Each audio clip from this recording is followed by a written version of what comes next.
अच्छी खबर और बड़ी खबर के साथ गुड न्यूज सही मायने में कह सकते हैं। देश भर में बची हुई बोर्ड की परीक्षाएं करवाने को मंजूरी मिल गई है। केंद्रीय गृह मंत्रालय ने इसके लिए परमिशन दे दी है।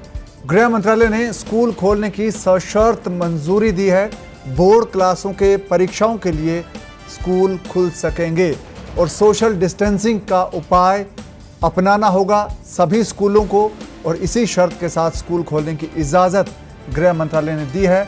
10वीं और 12वीं बोर्ड की बची हुई परीक्षा करवाने के लिए स्कूल खुलेंगे और स्कूल खोलने की परमिशन गृह मंत्रालय ने दे दी है। और लॉकडाउन के दौरान स्कूल खोलने की छूट शर्त के साथ मिली है। शर्त ये कि बोर्ड परीक्षाओं के लिए स्कूल खुलेंगे और इस दौरान सोशल डिस्टेंसिंग का पालन करना होगा। और इसी के साथ देश भर में जो अलग अलग राज्यों के बोर्ड की परीक्षाएं बची हुई थी और सीबीएसई जो केंद्रीय माध्यमिक शिक्षा बोर्ड है उसकी परीक्षाएं बची हुई थी, अब वो परीक्षाएं होने का रास्ता साफ हो गया है। और आज गृह मंत्रालय की ओर से आईएएस अधिकारी अजय भल्ला के हस्ताक्षर से, जो गृह सचिव है उनके हस्ताक्षर से ऑर्डर जारी हुआ, जिसमें बताया गया है कि जिस तरह से लॉकडाउन है इसमें स्कूल खोलने पर बैन लगा हुआ है, लेकिन इसमें छूट दी जा रही है क्योंकि बोर्ड की परीक्षाएं कुछ राज्यों की है और कुछ सभी राज्यों की तरफ से अनुरोध आया था। उसे देखते हुए सीबीएसई की परीक्षाएं बाकी है और आईसीएसई की एग्ज़ाम भी बाकी है। इसे देखते हुए स्कूल खोलने की परमिशन दी है। एग्ज़ाम के लिए 10वीं और 12वीं बोर्ड की परीक्षाएं हो सकेगी, इसके लिए रास्ता साफ हो गया है। और आपको बता दें कि जब रिज़ल्ट रिक्वेस्ट ये की गई थी राज्य सरकारों की ओर से, सीबीएसई बोर्ड की ओर से कि जो बची हुई परीक्षाएं हैं वो करवाई जाए, और अब परमिशन दे दी गई है। तो इसके लिए राज्य सरकार अब अपना टाइम टेबल बोर्ड अपना तय कर सकते हैं, इसके मुताबिक परीक्षाएं करवा सकते हैं, लेकिन उनको सोशल डिस्टेंसिंग के उपाय अपनाने होंगे और साथ ही सैनिटाइजेशन करवाना होगा पूरे स्कूल का। और जहां पर विद्यार्थी बैठेंगे उन बेंचेस का, उन चेयर का रेगुलर टाइम पर उनको सैनिटाइज करना होगा और साथ ही वो तमाम उपाय अपनाने होंगे। बच्चों को मास्क लगाना होगा, सोशल डिस्टेंसिंग का पालन करना होगा और इसके साथ स्कूल खुल सकेंगे और बोर्ड परीक्षाएं हो सकेंगी। तो ये एक बड़ी खबर इस वक्त की, गृह मंत्रालय ने स्कूल खोलने की सशर्त मंजूरी दी है और ये स्कूल सिर्फ 10वीं और 12वीं की बोर्ड परीक्षाओं के लिए खुलेंगे और बाकी दिनों में दूसरी क्लासों के लिए स्कूल नहीं खुलेंगे। फिलहाल देश में लॉकडाउन का चौथा चरण चल रहा है और 31 मई तक ये लॉकडाउन घोषित है। ऐसे में 10वीं और 12वीं की बाकी बची हुई परीक्षाएं करवाने के लिए गृह मंत्रालय ने स्कूल खोलने की परमिशन दे दी है।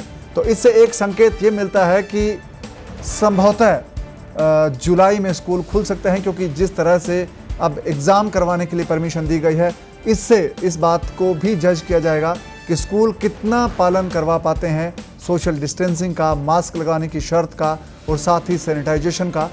और अगर सही ढंग से सब चीज़ें हुई तो ये संभव है कि बड़ी क्लासों के लिए स्कूल और कॉलेज जुलाई में या अगस्त में खुल सकेंगे।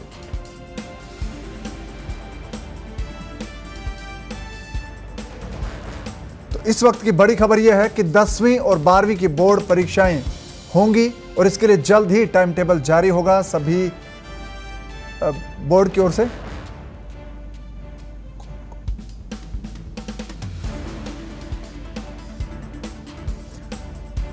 और दिल्ली से हमारे साथ जुड़े हैं हमारे वरिष्ठ सहयोगी धीरज, ये जो आज गृह मंत्रालय ने छूट दी है स्कूल खोलने की, इसके क्या मायने हैं और इसका क्या असर है?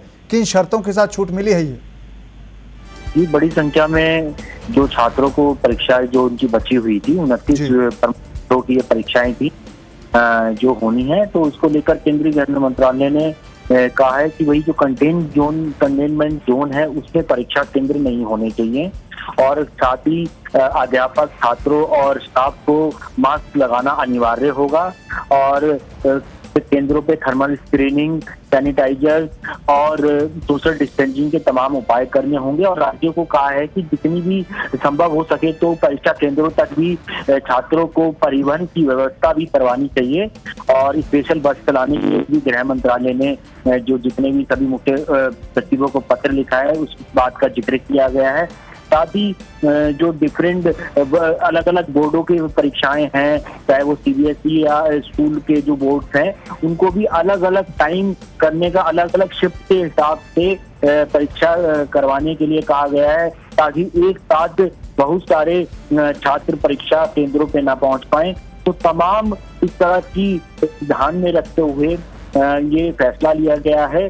गृह सचिव अजय भल्ला ने मुख्य सचिवों को पत्र लिखा है और गृह मंत्री अमित शाह ने खुद ट्वीट करते हुए इस बात की जानकारी दी है कि जो लॉकडाउन के जो कदम है उससे इन परीक्षा केंद्रों को छूट दी गई है।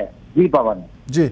धीरज, ये जो छूट दी गई है, कोरोना का जो इस वक्त की स्थिति है उसे देखते हुए छूट दी गई है, शर्तें भी लागू की गई है, तो क्या ये एक संकेत भी है कि जुलाई में स्कूल खुल सकते हैं, कॉलेज खुल सकते हैं या अगस्त तक? जी, ये जो छूट है वो इसका दायरा बिल्कुल सीमित है। सिर्फ परीक्षा केंद्रों में साफ साफ गृह सचिव के पत्र में लिखा है कि बड़ी संख्या में छात्र और पेरेंट्स और स्कूलों की सीबीएसई बोर्ड की मांग थी कि कई परीक्षाएं कोरोना वायरस की वजह से नहीं हो पाई हैं और छात्रों का भविष्य आदर में है और वो उनके तरह तरह के सवाल हैं और उनको अलग जेईई, नेट, नीट आदि प्रतियोगी परीक्षाओं की तैयारियां करनी है। इस लिहाज से ये परीक्षा होना बहुत जरूरी है और लॉकडाउन की छूट की अनुमति गई थी, इस लिहाज से ये फैसला किया गया है। और स्कूल खोलने की जहां तक बात है वो अभी उस पर कोई निर्णय नहीं है और सरकार की प्रायोरिटी में सबसे पहले परीक्षाएं हैं और स्कूल खोलना प्रायोरिटी अभी नहीं है। जी पवन। धीरज, ये जो छूट दी गई है इसमें जो राज्य बोर्ड के विद्यार्थी हैं 10वीं क्लास के, 12वीं क्लास के, सीबीएसई के, इनकी संख्या लाखों में है और अगर हम राज्य बोर्ड की बात करें तो वहाँ पर गाँव में भी सेंटर है, विद्यार्थियों के लिए परिवहन की व्यवस्था नहीं है, अपने परिवहन का साधन लेकर कोई आते हैं बच्चे, कोई साइकिल से आता है, कोई मोटरसाइकिल से आता है, कोई अपने परिवार के लोगों के साथ आते हैं। तो वहाँ पर और गाँव में ख़ास तौर से जहाँ पर मास्क और इन चीज़ों की अभी तक उतनी ज़्यादा अवेयरनेस नहीं है, तो एक चुनौती भी है राज्य सरकारों के लिए खास तौर पर। जी बिल्कुल चुनौती है और इसमें एक व्यवस्था और सीबीएसई बोर्ड ने करी थी कि जो छात्र हैं जिनका जो होम सेंटर है, जो उनका स्कूल है, वहीं पे ही परीक्षा देने जाएंगे, कोई दूसरे केंद्र में नहीं जाएंगे, जिससे कि उनको ज्यादा दूरी ना तय करना पड़े। और खासकर सरकारों को भी गृह सचिव ने कहा है कि वो बसों की व्यवस्था करें। तो तमाम उपाय करने की कोशिश की गई है। जमीन पर लागू होने की अब सवाल है। 1 से 15 जुलाई के बीच में ये परीक्षाएं होनी है। सुबह 10:30 से लेकर 1:30 बजे तक का समय है और 29 प्रमुख विषय 10वीं और 12वीं की ये परीक्षाएं हैं। जी पवन जी, तो अब गृह मंत्रालय की तरफ से परमिशन दे दी गई है, तो क्या जो शिक्षा विभाग है उनकी आपसे कोई बात हुई हो, किसी बोर्ड से, किसी एग्जाम से जुड़े लोगों से, उनकी कोई प्रतिक्रिया हो? यही है कि बिल्कुल अब जो जिस तरीके से जो परीक्षाओं का काम रुका हुआ था, मानव संसाधन विकास मंत्रालय के अधिकारी और सीबीएसई बोर्ड के अधिकारी कहते हैं कि जिस तरह से तो काम बिल्कुल थमा हुआ था कोरोना वायरस के लॉकडाउन की वजह से, अब वो बिल्कुल उसमें गति आ गई है। और दूसरा, जिस तरीके से जो परीक्षाओं का मूल्यांकन चेक करने का जो आंसर शीट तो चेक करने का काम था, उसमें भी तेजी लाई गई है। बकायदा 3000 परीक्षा केंद्रों से जो 1.5 लाख से भी ज्यादा जो आंसर कॉपी शीट्स हैं वो अध्यापकों के घर पहुंचा दी गई हैं और वो अध्यापक अपने, पहली बार व्यवस्था की गई है कि अध्यापक जो हैं वो अपने घर पर पेपर चेक कर रहे हैं। तो लिहाजा 7 दिन का इस में काम लगता है, तो पूरी तैयारी है जल्दी से जल्दी परीक्षा करवाने और नतीजे घोषित करने की। जी धीरज, एक जब लॉकडाउन का चौथा चरण शुरू हुआ तो उसमें काफ़ी छूट दी गई है और अब परीक्षाओं को छूट दी गई है शर्तों के साथ। उसमें मास्क की शर्त है, सोशल डिस्टेंसिंग की शर्त है, सैनिटाइजेशन की शर्त है। तो अब ये माने कि सरकार ने ये मान लिया है कि छूट देनी पड़ेगी, लेकिन उसके लिए जो एक गाइडलाइन है, प्रोटोकॉल है कोरोना से बचने का, वो अपनाना पड़ेगा। तो इस तरह से लाइफ अभी इसी तरह आगे बढ़ेगी धीरज?